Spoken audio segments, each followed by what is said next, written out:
Hello YouTube. I'm going to be microwaving a grape here.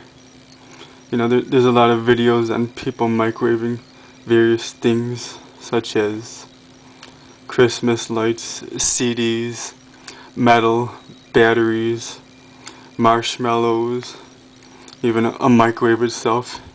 You name it, it's been microwaved on YouTube. Well, I'm going to be microwaving a grape here. So what you do is you just take a grape like I have there, cut it in half, and make sure you leave the skin together like I have, and then you just microwave it and then plasma will shoot out from it. So now let's try it.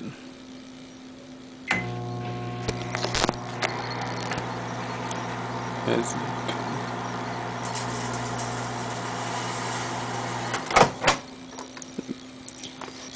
it's usually bigger than that, but still, you get the idea. Well, thanks for watching.